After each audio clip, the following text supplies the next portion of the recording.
Halo, selamat datang di podcast Kala Rasa. Isinya cuma cerita. Kalau kamu ngerasa, berarti kamu gak sendirian.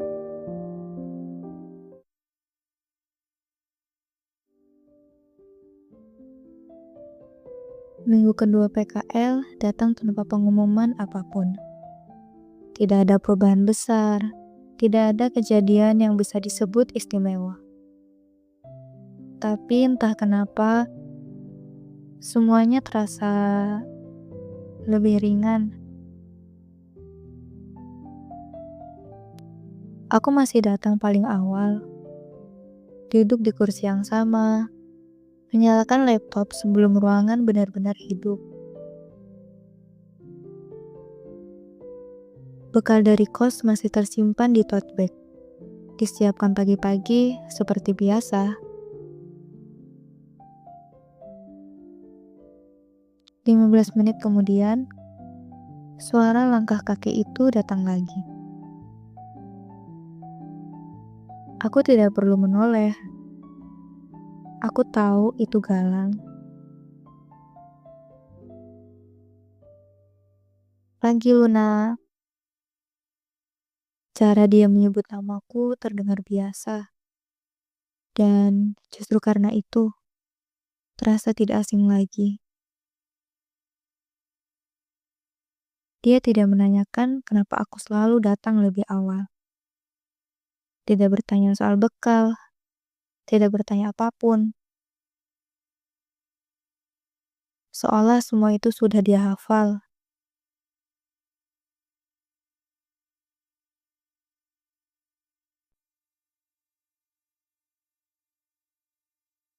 Ini kenapa warnanya kayak pelangi sih?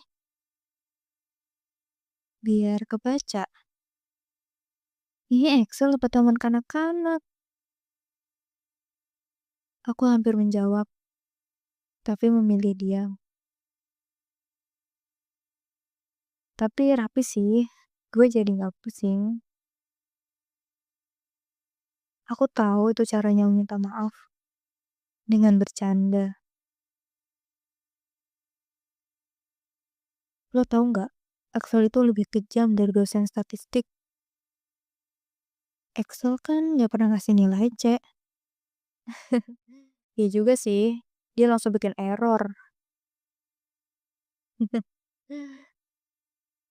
Aku jarang tawa keras, tapi entah kenapa, di dekat Galang, aku tidak keberatan.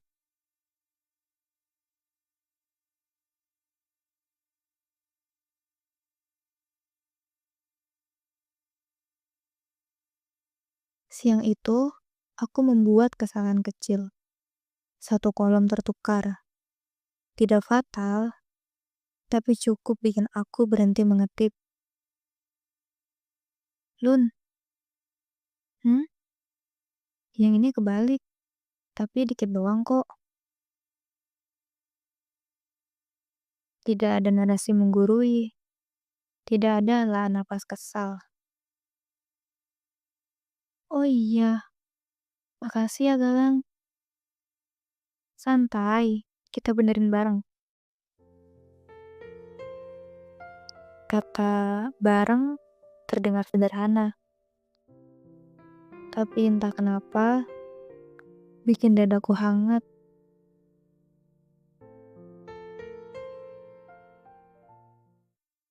Saat jam makan siang tiba, aku membuka bekal. Galang melirik sekilas. Hari ini aman ya gue lihat. Aku tahu maksudnya. Iya, nggak pedes kok. Good. Tidak ada tanya, tidak ada heran. Dia ingat.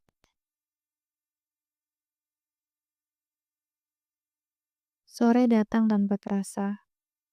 Jam di layar kami menunjukkan angka yang sama. Udah jamnya nih, yuk balik. Iya, kami menutup laptop hampir bersamaan. Tidak janjian, tapi seirama. Akhir minggu kedua, kami ikut survei lapangan. Rumah ke rumah, bertanya dengan hati-hati, mendengarkan lebih banyak daripada bicara. Tenang ibu-ibu, ini bukan sensus dadakan ya. Galang selalu tahu kapan harus bercanda dan kapan harus diam.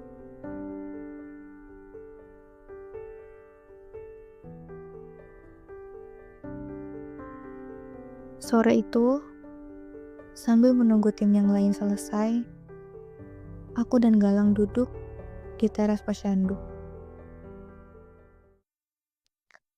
Lucu sih, gue gak nyangka. Ternyata turun lapangan kayak gini lebih ringan dari yang gue kira. Karena kamu ngerasa gak beban. Kamu kan orangnya bisa nyambung sama siapa aja. Gak selalu.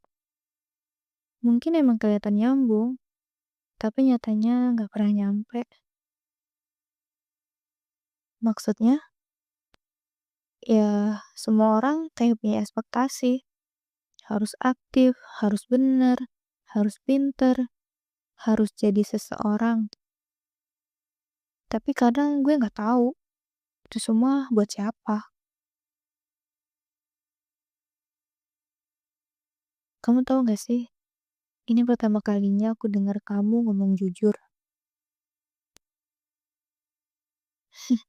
Gue sering jujur tahu, bukan yang kayak gitu. Biasanya kamu jujur soal pendapat, tapi ini jujur soal diri kamu sendiri.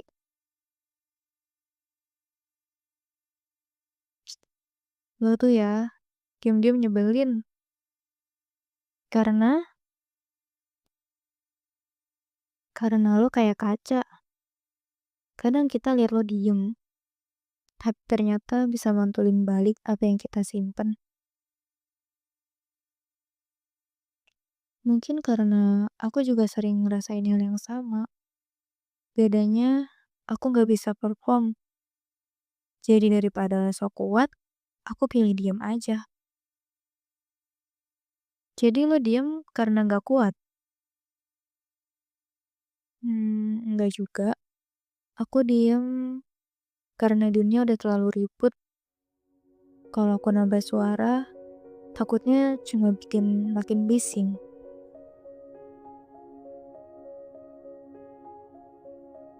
Tapi tau gak Galang? Justru kamu yang bikin aku ragu sama pendapat aku sendiri. Kok bisa? Soalnya kamu ribut, tapi kamu juga dengerin. Kamu rame, tapi nggak nabrok orang. Lo dengerin gue segitunya ya. Kadang, hal yang paling kita perhatiin justru yang paling kita hindari.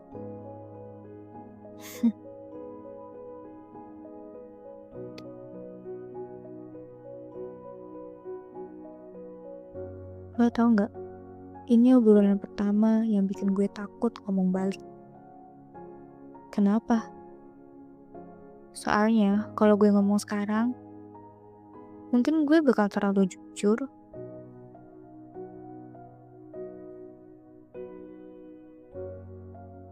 Sebenarnya aku tidak tahu apa maksudnya.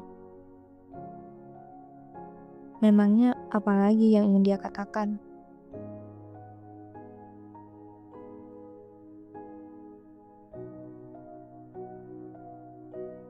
Setelah itu, Galang mengeluarkan sketchbooknya. Mulai menggambar siluet rumah-rumah desa. Aku melirik sebentar. Kamu mau gambar apa? Galang menunjukkan sketchbooknya. Ada ilustrasi rumah tadi dengan latar sawah berkabut. Gue pengen bikin cerita visual dari desa ini. Kayaknya keren kalau disatuin sama infografis kita nanti. Kamu bisa bikin infografis dari sketsa. Bisa, visual storytelling. Angka itu bisa keren kalau kita tahu gimana naruhnya. Berarti statistik itu bisa puitis juga ya? Gue suka cara lo mikir, Lun. Aku semakin menatap gambar itu. Lalu, melihat Galang yang fokus. Dan di momen itu aku sadar. Mungkin Galang bukan cuma pintar dan tengil. Tapi ada sisi lain yang diam-diam bisa bikin deg-degan.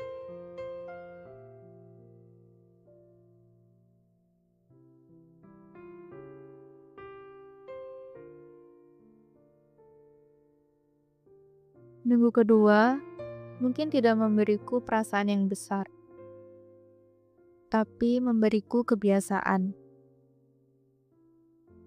Dan dari kebiasaan itu, aku mulai mengerti.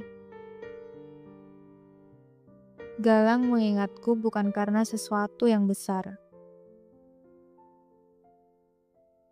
tapi karena aku hadir.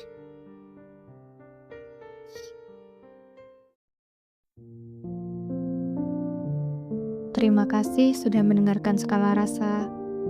Sampai bertemu di cerita berikutnya.